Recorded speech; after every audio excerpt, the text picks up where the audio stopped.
Film live action mungkin sudah menjadi culture film yang cukup sakral bagi semua orang, terutama pada kalangan komunitas game dan tentu saja komunitas animanga. Karena nyatanya dari dua adaptasi live action itulah yang selalu saja berpotensial mengecewakan.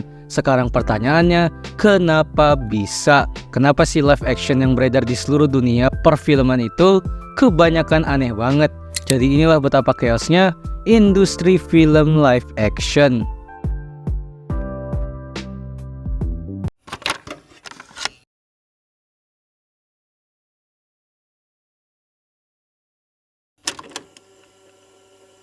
Live action sendiri secara harfiah adalah sebuah film adaptasi dari cerita komik atau novel yang dijadikan film dengan pemeran asli. Tapi nyatanya nggak cuma novel dan komik, hal-hal lain seperti anime, video game juga bisa menjadi media yang biasa diadaptasi menjadi sebuah film. Dan jujur aja, memang sudah banyak live action yang dibuat dan memang ada yang bagus. Tapi kebanyakan itu merupakan adaptasi dari novel dan beberapa komik aja. Itu pun memang sutradara dan tim produksinya memiliki keterampilan membuat film adaptasi yang sangat hebat. Ucaplah film seperti film Marvel atau film-film apapun yang adaptasinya itu novel, yang memang sudah banyak memiliki rating dan scoring yang tinggi. Karena yang menjadi masalah, kalau kita mengedepankan kedua kubu franchise yang franchise favorit mereka sering menjadi korban live action, tentu saja film live action manga anime dan live action video game. Yang di sini gue bingung karena film-film live action adaptasi novel biasanya tidak terlalu buruk, tapi ternyata semua itu ada alasannya. Jadi marilah kita mulai dengan bobroknya industri film live action anime manga produksi Jepang.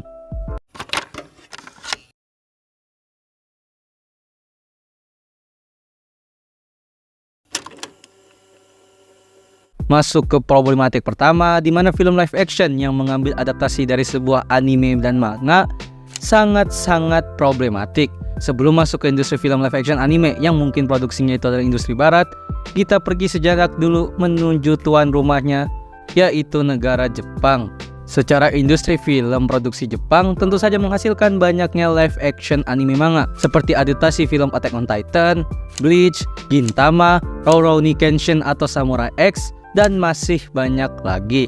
Dan ironisnya, yang bagus itu bisa cuma dihitung dengan jari. Karena kalau dinilai secara objektif, hampir kebanyakan live action anime Jepang itu selalu aneh. Sehingga alasan utama kenapa bisa film-film live action Jepang itu kebanyakan gagal dan cringe adalah nggak konsisten.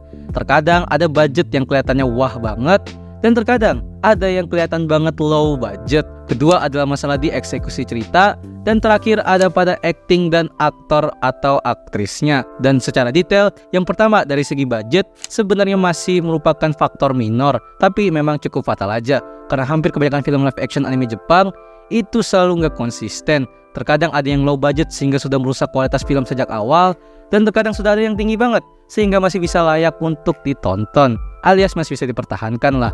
Tapi percuma budgetnya tinggi kalau masalah utama yang kedua, yakni eksekusi cerita, itu terlalu plek ketiplek.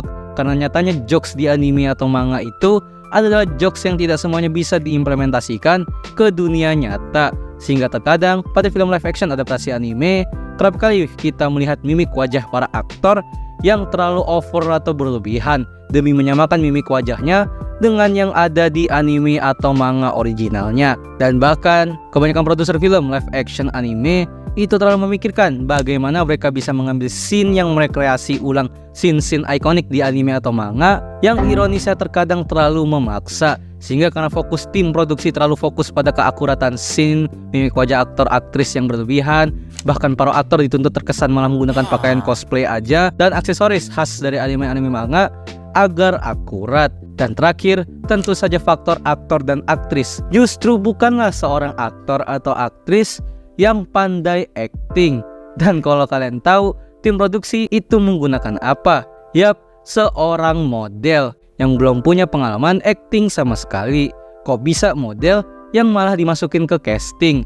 Sesimpel balik ke alasan kedua, tim produksi terlalu memikirkan keakuratan film dengan adaptasi anime originalnya, sehingga tim produksi lebih memilih model-model yang memiliki proporsi tubuh dan muka yang mirip dengan karakter anime atau manga.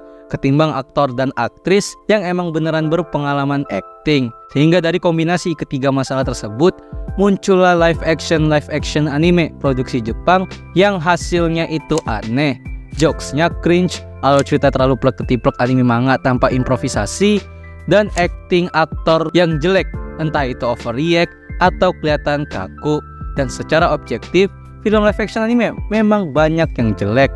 Tapi kalau mau lihat secara subjektif, di mata para wibu keras yang tetap suka, karena nyatanya alasan kenapa tim produksi mengharuskan film live actionnya itu anime atau manga akurat adalah karena fans dari anime manga itunya sendiri yang menuntut harus mirip dengan anime dan manga favorit mereka.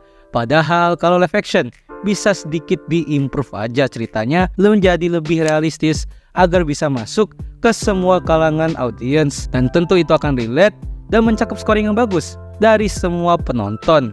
One Piece live action cukup bisa menjadi contoh kecil kalau live action itu bisa membuat hal baru tetapi bisa tetap menghadirkan hal-hal ikonik dari manga dan sekaligus tetap bisa mendeliver cerita untuk semua orang, mau itu yang wibu atau fans One Piece ataupun non-wibu. Tapi lagi-lagi, wibu garis keras pasti banyak yang protes karena banyaknya perbedaan dari anime manga original di One Piece live action ini. Sehingga menurut kalian, yang salah itu siapa? Apakah tim produksi yang terlalu plek-ketiplek dengan anime dan manga, atau tuntutan fans anime dan manga itu sendiri yang ingin film live actionnya itu sangat-sangat mirip dan akurat dengan anime atau manga favorit mereka?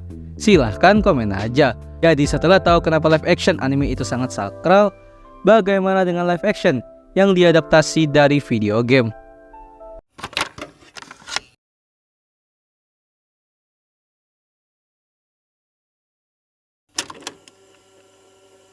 Setelah mengetahui lika-liku live action anime entah itu produksi barat atau Jepang, bagaimana kalau kita masuk ke live action yang menjadi sakral juga, yakni film live action yang mengambil adaptasi dari video game, dimana lebih parah dari live action anime. Ternyata hampir semua film live action adaptasi video game selama 30 tahun terakhir itu anjlok parah, dan mulai ada yang bagus itu pun 10 tahun terakhir aja. Dan kenapa bisa industri live action video game ini benar-benar anjlok terus sebelum era sekarang?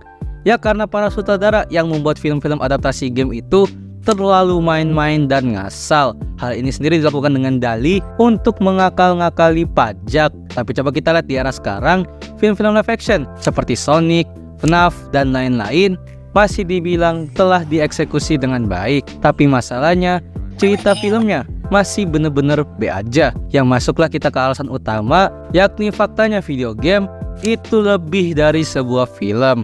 Bagi kalian yang nggak tahu, game dengan grafik apapun itu adalah sebuah platform 4D, dimana kalian sebagai gamers benar-benar bisa merasakan dan mengendalikan penuh semua hal termasuk karakter kalian di gamenya.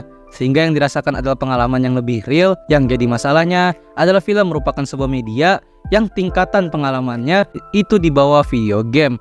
Karena bagaimana tidak, ketika kita memainkan video game yang pengalamannya itu lebih real, karena memang kita lah yang berhak mengendalikan alur game sepenuhnya, yang akhirnya diadaptasi dengan sebuah film yang tentu merupakan sebuah media yang hanya bisa kita tonton aja tanpa bisa kita rasakan, tidak bisa kita explore, dan tidak bisa kita apa-apain.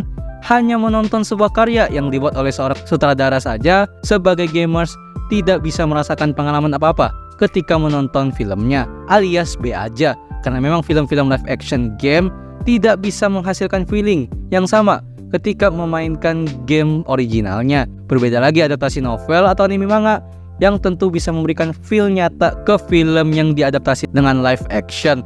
Karena memang original ceritanya itu dari sebuah gambar dan tulisan, ditambah faktor seperti durasi. Film paling lama tentu berdurasi 1 jam hingga 2 jam.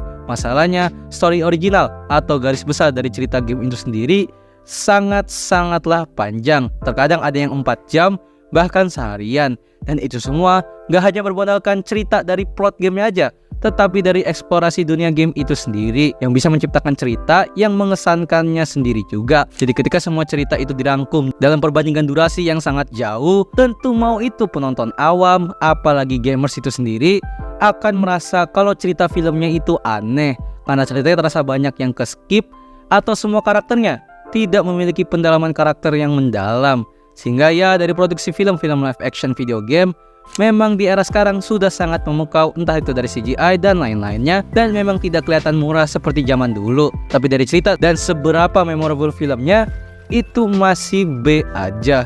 Memangnya menurut kalian, apakah live action video game bisa lebih berkembang sebagai sebuah film? Silahkan kasih pendapat kalian di kolom komen. Terima kasih telah menonton video ini. Gimana? Apa kalian juga kurang suka dengan film live action yang dirilis di era sekarang? Entah itu live action anime, manga, video game, atau bahkan novel? Coba komen aja. Pada akhirnya mengadaptasi sebuah franchise menjadi sebuah film perlu memiliki ilmu penulisan yang sangat matang. Karena tantangannya adalah bagaimana bisa memberikan semua hal yang ada di franchise original, tapi tetap bisa memberikan cerita yang bagus untuk penonton. Sehingga filmnya menjadi sangat pas untuk semua penonton, mau itu dari penonton fans dari franchise originalnya maupun penonton awam. Jadi kira-kira film culture apa lagi yang bisa gue bahas di segmen ini? Silahkan request di kolom komen. Jadi jangan lupa subscribe Dazzle. Dah.